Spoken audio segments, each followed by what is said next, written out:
Hello guys, you're welcome back to my channel. This is Sim and Stitches again. Alright, so on today's tutorial, I'll be teaching you how to make this lovely milkmaid dress. So milkmaid dresses are in trend now, and I know you would want to know how to make them. So I'm going to teach you. Just come along and watch as I do this. So the first process is to mark out your length measurement. So this is going to be having a joining at the natural curve. So I'm going to just go ahead and mark out all the length measurements for my top. So I marked from my shoulder to bust point. I marked my shoulder to under bust, shoulder to natural curve. So I added 1 inch at the shoulder to natural curve because that is where my down part of the dress will be joined to the upper part.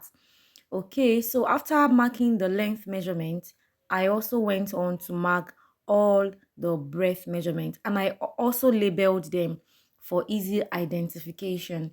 So I went on to mark my shoulder. So I took my shoulder measurement, and then afterwards I marked my armhole measurement. So on the shoulder measurement, where your shoulder measurement stops, that is where you mark your armhole. Then you come down that point where your shoulder stops, you come down by 1 inch. So you mark that 1 inch. So that is where you identify your armhole measurement. All right, you can see what I did there, 1 inch, and then you connect the rest of it to the measurement for your armhole.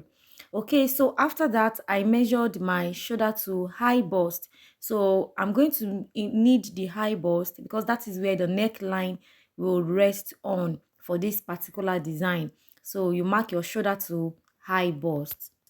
Usually, the standard measurement for the high bust is usually 3 inches above the bust point.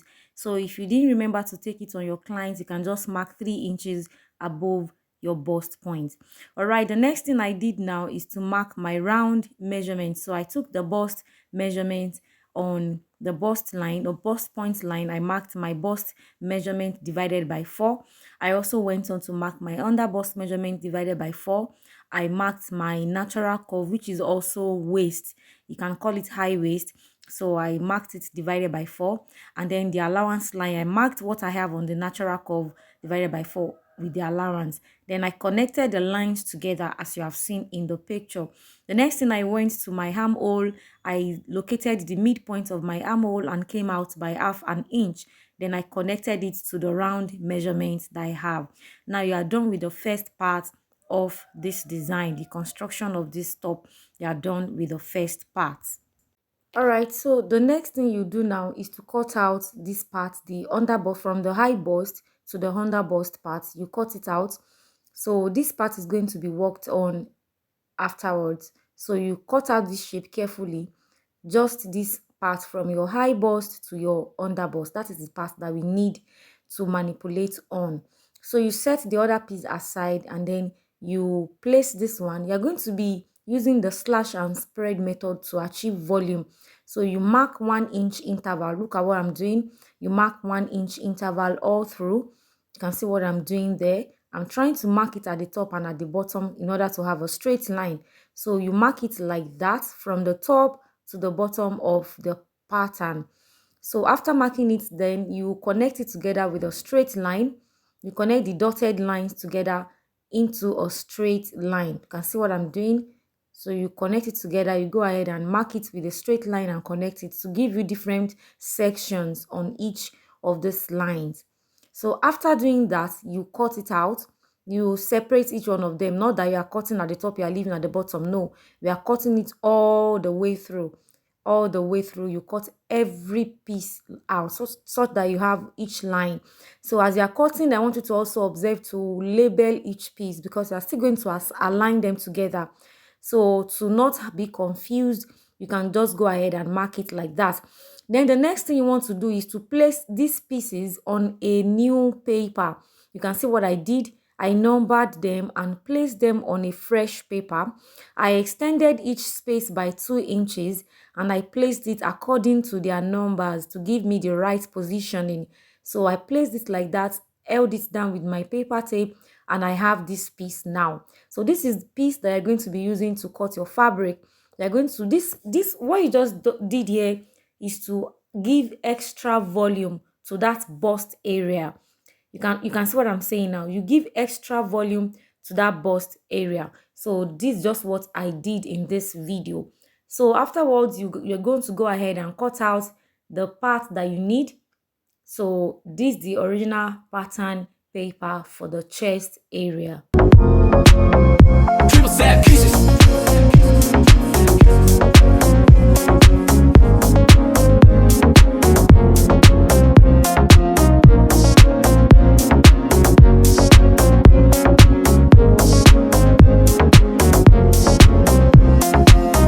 So when you are done with this, you go on and take the remaining piece of the paper for the top pattern, and then you cut out your natural curve and seam allowance line. You cut it out as you have it there, and take note to mark the points where you have the mid point, which is the center of your piece, because when you are placing them, you have to take note of this. Now you can see what I'm saying now. For each of these pieces, you are placing on fold while cutting. You place on fold. Don't forget that you place on fold and cut, so that you have two for each sides of the top that you are making.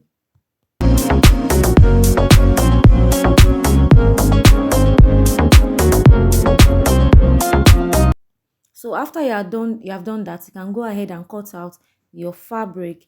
So you can see what I did there. I just went on to cut my fabric. I cut for the upper part of the chest area, and I also cut for the lower part of the chest area. So you have the center there. You can see that's the center, and you also have the sides. And then I also went on to cut the back. So I cut the back, and I also cut the sleeves. So that's just what I did, and I was ready to sew and join them together. So I also cut a band for the back parts in order to align with what looks like a band for the front. So it's just to make it align and look perfect. So this is good. Now for the down part, I needed it to be in form of an A shape. So I cut out the A shape design, and I cut for the front and for the back. So it's going to just have a 90-degree flare. That's something like an A shape. It's not a full flare. It's not a circle like that. It's not really full.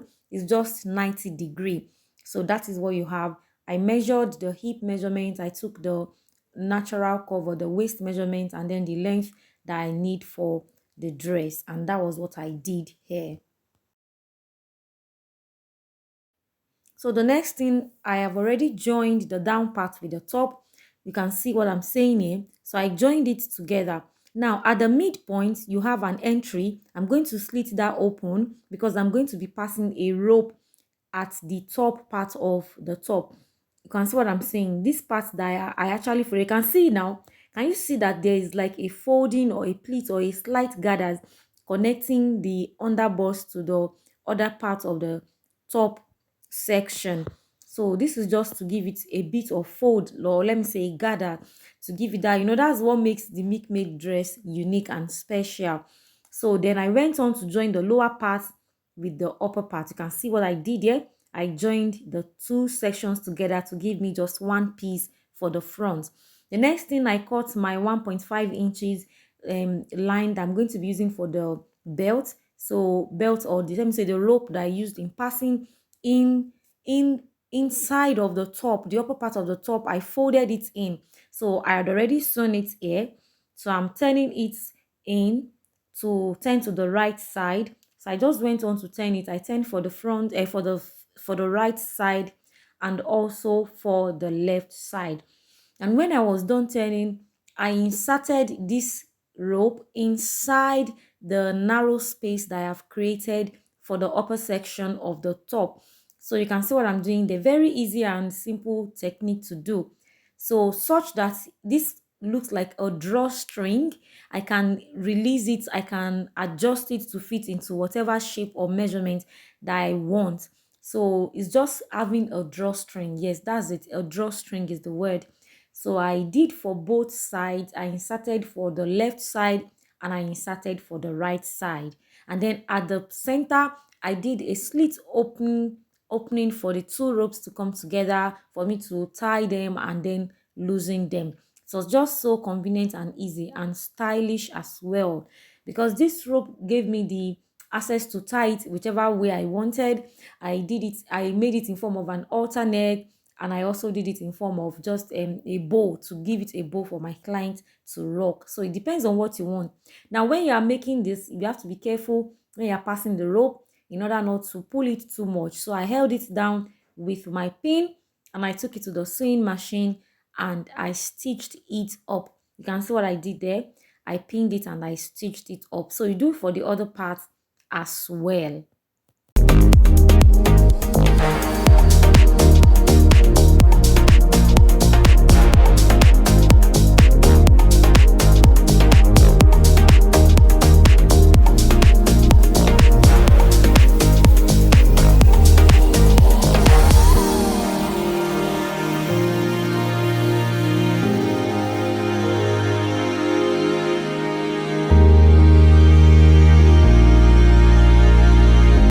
So now I have my front piece ready. Now I went on to attach my zipper for the back. I sewed in my dart, I attached the zipper, and then after attaching the zipper for the back, I ironed it out, and then I joined the two pieces together. That is the front and the back. I joined them together. Now, because this dress does not have a shoulder, so the only means of connecting the front and the back is to join the sleeves. So I added the sleeves as well. And then after adding the sleeves, I inserted the elastic band at the sleeve area. You can leave yours without elastic band. It's not compulsory. It's just preference. So I did that for the shoulders.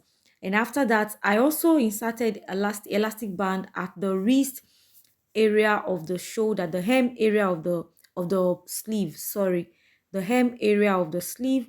I inserted my elastic band, and because I did the elastic band, it made it more fitted and firm, so it gave me a bit of puff at the upper arm for the sleeve. It came out really nice. See that? I want you to see this. It's very beautiful. My clients loved it. You can see what I'm saying. Very beautiful, looking chic, and nice. It's a nice outfit that you can wear for the beach party. We want to just cover up a bit, and also it can make it a casual wear or a girls night out. Just look good. This is a very beautiful design. You can see my clients smiling. She was so happy. She loved our dress. All right, guys, thank you very much for staying tuned. I promise to come back again with another interesting design. Bye.